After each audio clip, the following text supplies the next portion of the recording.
15 Juli 2024 lalu, Argentina berhasil mempertahankan gelar Copa America 2024 usai menumbangkan Kolombia dengan skor 1-0. Hasil ini didapat setelah tim Tenggo harus bermain di babak extra time usai kedua tim nirbobol pada 90 menit babak normal, artinya tidak kebobolan sama sekali. Namun di balik euforia Messi dan kawan-kawan menggondol trofi Copa America 2024, negara Argentina sedang tidak baik-baik saja. Argentina sedang dilanda krisis ekonomi berkepanjangan sejak negara itu mengalami katastrofi alias bencana ekonomi ketika negara itu gagal membayar hutang luar negeri di tahun 2001. Seperti halnya Indonesia, program perjanjian bantuan IMF membuat Argentina malah makin tenggelam dalam masalah defisit keuangan. Untungnya Indonesia pada waktu itu berhasil keluar dari cengkraman hutang IMF pada bulan Oktober 2006. Padahal Argentina pernah menjadi negara yang termakmur di dunia, salah satunya ya, sebelum aneksasi neofasis Italia tahun 1940-an ketika Italia dipimpin oleh diktator Benito Mussolini. Sempat Argentina mengalami recovery dari tahun 2001 sampai 2016, namun setelah itu terus mengalami kemunduran. Argentina merupakan negara penghutang IMF nomor 1 di dunia. Kemudian nomor 2 diduduki oleh Mesir, dilanjutkan oleh Ukraina nomor 3, dan Pakistan nomor 4, dan Ekuador nomor 5. Total hutang negara Argentina sampai 2024 mencapai USD 651 miliar US dollar dan diprediksi akan terus-menerus meningkat menjadi sampai USD 1 triliun tahun 2025. Sehingga negara itu akan betul-betul bangkrut karena tidak mampu membayar hutangnya. Bahkan tahun 2023 hutang terhadap produksi nasional atau debt to GDP sampai mencapai 154%. Jadi hutangnya melebihi total produksi nasionalnya. Indonesia dijaga pada level sekitar 40% hutangnya terhadap GDP. Argentina terus-menerus mengalami resesi.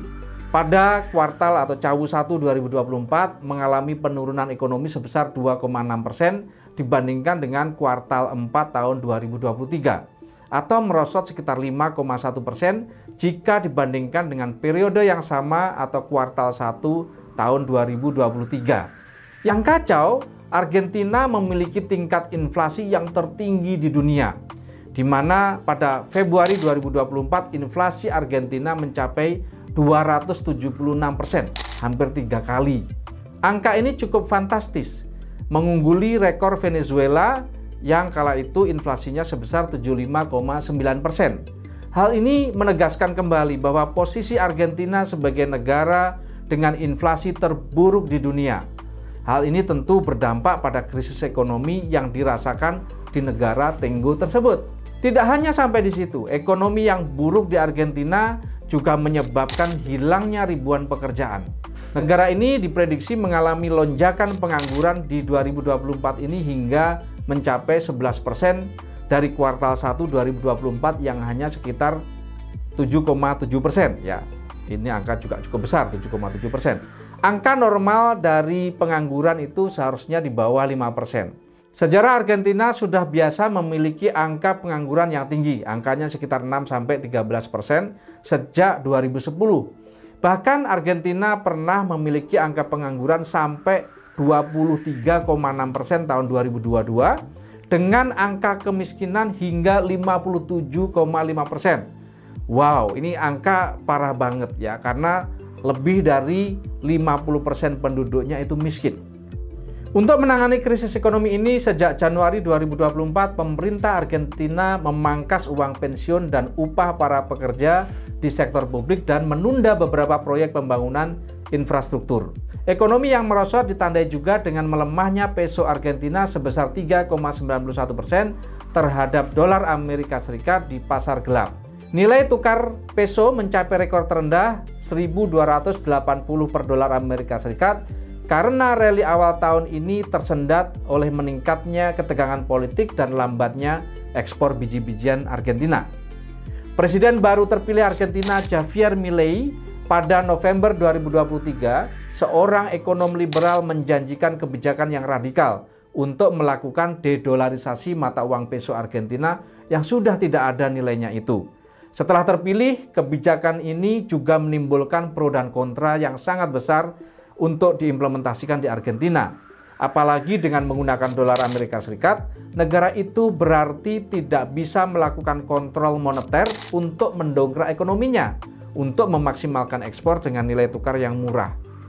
Di pasar gelap, dolar Amerika Serikat menjadi buruan semua orang untuk menukar pesonya agar terhindar dari inflasi yang mengerikan. Maklum, secara resmi pemerintah Argentina membatasi warganya hanya boleh membeli dolar sebesar 2.000 dolar per bulan. Bisnis jualan mata uang dolar di pasar gelap sangat legit di negeri ini. Masalah mulai muncul, adanya kesenjangan nilai tukar resmi dan nilai tukar pasar gelap yang sangat besar. Pemerintah baru mengontrol aliran uang dengan sangat ketat. Dari yang sebelumnya melebar dari 44% hingga hampir 200% menjadi turun di bawah 18%. Di tahun 2024 ini, Presiden baru Argentina Javier Milei terus mendorong langkah-langkah penghematan dan juga deregulasi untuk kembali mengangkat ekonomi yang sedang kesulitan. Belanja modal yang merupakan instrumen penting dalam investasi juga terus merosot hingga 23,4% secara tahunan dan penjualan di bidang retail juga terus-menerus turun hingga 8,7%. Mengapa ekonomi Argentina bangkrut? Apa yang dilakukan Argentina untuk menyelamatkan ekonominya? Bagaimana masyarakat Argentina merespon krisis ekonomi? Bagaimana kondisi bola Argentina di tengah krisis ekonomi ini? Yuk kita terus belajar dari kegagalan ekonomi Argentina agar Indonesia tidak masuk di jurang yang sama ke depan. Ayo komen di bawah, like dan subscribe channel Kupas FS. Saya Farid Supkan, kita ngopi dulu.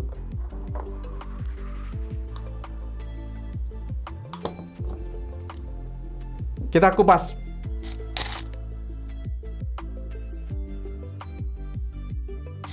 Mengapa ekonomi Argentina bangkrut? Yang pertama, karena utang yang melambung tinggi. Menurut data FDI Intelligence, Argentina menjadi negara penghutang terbesar kepada IMF dengan total hutang yang belum dilunasi mencapai 42,9 miliar US dollar. Tingkat hutang pemerintah Argentina terhadap produk domestik bruto mencapai 88,4% di tahun 2022. Ini akan terus meningkat seiring kebutuhan pemerintah yang makin besar. Tahun 2023 bahkan data IMF menyebutkan hutang Argentina mencapai 154,4% dari GDP, ya total GDP nasional Argentina. Yang kedua, adanya defisit transaksi berjalan. Argentina mencatat transaksi defisit berjalan mencapai minus 6,1 miliar pada kuartal 3 2023. Dari sebelumnya minus 6,7 miliar. Kemudian Argentina juga mencatat defisit anggaran 2,4% pada 2022 dan terus akan meningkat. Semakin tingginya angsuran hutang yang harus ditanggung oleh negara mengurangi kemampuan APBN negara ini untuk melakukan pembangunan. Kemudian yang ketiga, karena inflasi. Pada Juni 2024, inflasi Argentina menyentuh angka 271,5%. Bahkan inflasi negeri Tenggo ini sempat mencapai angka tertingginya pada bulan April 2024 ini sebesar 292,2%, ya, hampir 3 kali lipat. Otoritas moneter Argentina memangkas bunga acuan dari 50% menjadi 40%. Ya, di Indonesia bunga 13% aja sudah tinggi. Bunga acuan kita sekitar 6,5% aja sudah tinggi. Di sana 50% sampai kemudian diturunkan menjadi 40%. Biaya kredit pun mengalami penurunan dari nilai tertinggi 133% pada Desember 2023. Akibat yang tidak bisa dihindari adalah penurunan nilai peso Argentina dan tekanan yang sangat signifikan terhadap nilai tukar resmi dolar Amerika Serikat terhadap peso Argentina. Inflasi Argentina melambat pada Februari untuk bulan kedua berturut-turut. Presiden Argentina Milei terus mendorong langkah-langkah penghematan dan melakukan deregulasi dalam upaya untuk kembali menghidupkan perekonomian Argentina yang semakin sulit. Kemudian suku bunga Argentina pada Maret 2024 tercatat 80%. Sebelumnya suku bunga acuan Bank Sentral Argentina sempat menyentuh 100%. Jadi kalau Anda di Argentina pinjam uang 100 juta, tahun 2023, tahun 2024 juga harus mengembalikan 100 juta bunganya, total 200 juta. Luar biasa sekali. Kemudian terjadi penurunan pola daya beli masyarakat. Peso sebagai mata uang resmi Argentina secara perlahan-lahan mengalami kehilangan nilainya. Bayangkan, pada bulan Juni 2024 ya, misalnya harga satu piring nasi 50.000, tiba-tiba menjadi 150.000 pada bulan yang sama. Nilai uang Anda jatuh hampir sepertiga hanya dalam sebulan. Krisis ekonomi ini pun membuat warga Argentina mengurangi konsumsinya. Bahkan konsumsi makanan sehari-hari pun juga mereka kurangin, termasuk daging sapi, sayur mayur, apapun belanja yang mereka keluarkan tiap bulannya mereka kurangin. Yang berikutnya adalah kekacauan politik di Argentina. Argentina merupakan salah satu negara yang stabilitas politiknya sangat buruk di dunia. Masa kelam terjadi antara tahun 99 sampai 2003, di mana setiap tahunnya ganti presiden. Pertarungan politik Argentina begitu terbuka dan sangat keras.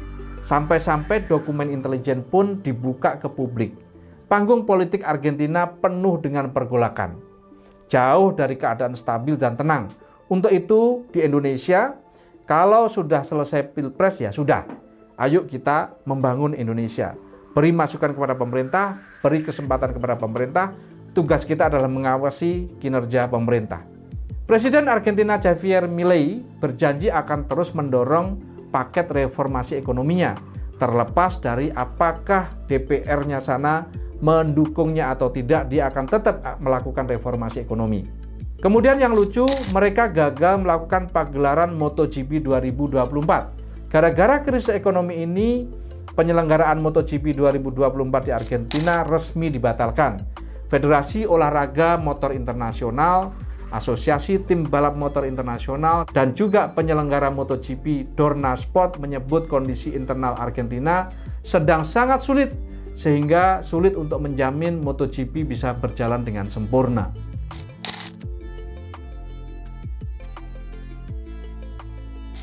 Kemudian, apa yang dilakukan Argentina untuk menyelamatkan ekonominya? Presiden Milei mengusulkan ratusan inovasi yang kontroversial, termasuk melakukan privatisasi perusahaan negara atau BUMN menjadi swasta. Tujuannya adalah untuk efisiensi supaya biaya tidak membengkak. Pemotongan belanja besar-besaran, perluasan kekuasaan presiden secara besar-besaran, serta mengurangi hak-hak pekerja dan juga hak untuk melakukan protes bagi pekerja.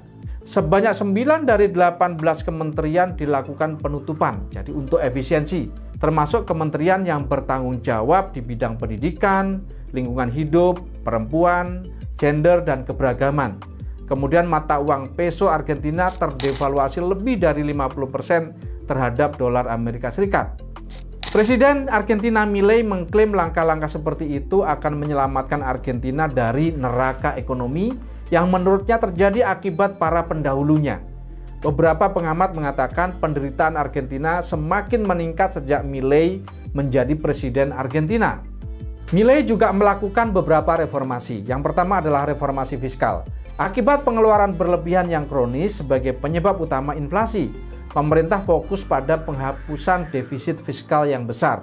Program-program sebelumnya harus disesuaikan dengan kebijakan fiskal yang baru atau dikeluarkan dari program pemerintah. Kemudian yang kedua, Bank Sentral Argentina fokus mengatasi kelebihan pasokan peso dalam kebijakan moneternya. Tujuannya menciptakan surplus fiskal supaya tidak ada hutang baru, sehingga kontribusi pada penghapusan pembiayaan moneter kepada pemerintah akibat kekurangan dolar sebagai devisa.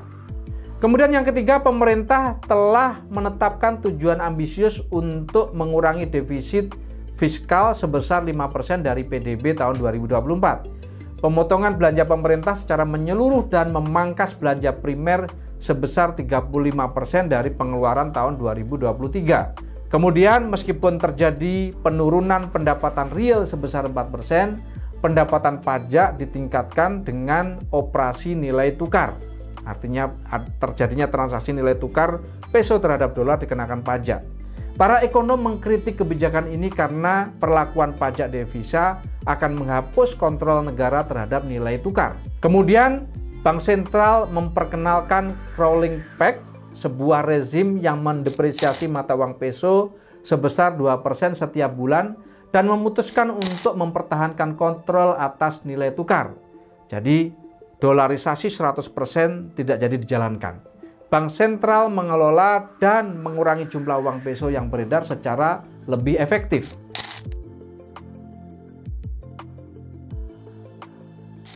Kemudian, bagaimana masyarakat Argentina merespon krisis ekonomi ini? Puluhan ribu warga Argentina menunjukkan perlawanan terbesar terhadap upaya radikal yang dilakukan Presiden Javier Milei dengan menggelar pemogokan nasional. Peristiwa ini terjadi pasca terpilihnya Milei sebagai presiden pada Desember 2023. Dijuluki El Loco, artinya si gila. Politisi sayap kanan tersebut bergerak cepat dengan menerapkan keputusan darurat yang berdampak luas di Argentina.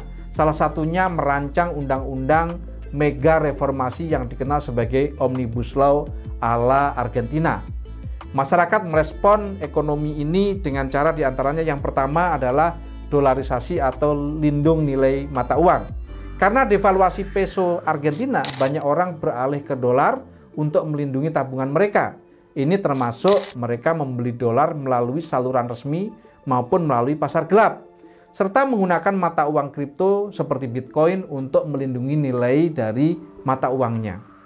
Kemudian ekonomi informal. Sebagian besar penduduk berpartisipasi dalam ekonomi informal, melakukan pekerjaan-pekerjaan yang tidak terdaftar untuk melindungi atau menghindari pajak dan birokrasi. Ini termasuk pekerja lepas, usaha kecil, dan juga melakukan barter.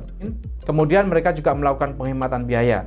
Keluarga mengurangi pengeluaran mereka dengan memotong barang-barang yang tidak penting, termasuk menanam makanan sendiri dan mencari alternatif yang lebih murah untuk barang dan jasa. Kemudian pemerintah telah melaksanakan berbagai program bantuan sosial untuk mendukung mereka yang rentan, termasuk subsidi makanan, kemudian memberikan tunjangan dan juga memberikan bantuan transfer tunai.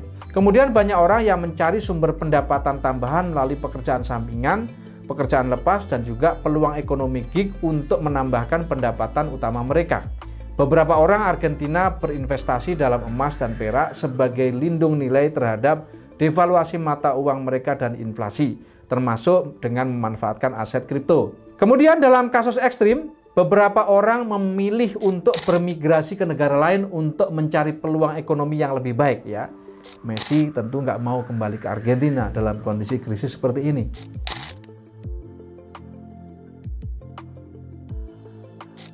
Pertanyaan berikutnya, bagaimana kondisi bola Argentina di tengah krisis? Pajak yang tinggi pada penghasilan membatasi kemampuan klub bola Argentina dalam menawarkan gaji yang tinggi kepada para pemain. Hal ini mempengaruhi daya saing klub dalam merekrut dan mempertahankan pemain. Namun pemerintah memberikan insentif pajak untuk investasi dalam infrastruktur olahraga, untuk mendorong lebih banyak investasi dalam pembangunan stadion, fasilitas pelatihan, dan proyek-proyek lain untuk meningkatkan nilai klub bola Argentina. Kemudian yang kedua, membatasi subsidi pemerintah pada klub bola. Pemerintah memberikan subsidi keuangan kepada klub-klub bola yang mengalami kesulitan keuangan untuk memastikan kelangsungan operasional mereka. Selama krisis, pemerintah Argentina membatasi subsidi yang ketat kepada klub bola, memaksa mereka untuk mencari sumber pendapatan alternatif. Kemudian tingkat inflasi yang tinggi dan fluktuasi nilai tukar membuat biaya operasional klub sangat tinggi, termasuk gaji pemain dan biaya transfer yang menjadi lebih mahal. Klub bola harus mengeluarkan lebih banyak uang untuk mengimbangi inflasi atau fluktuasi nilai tukar dolar.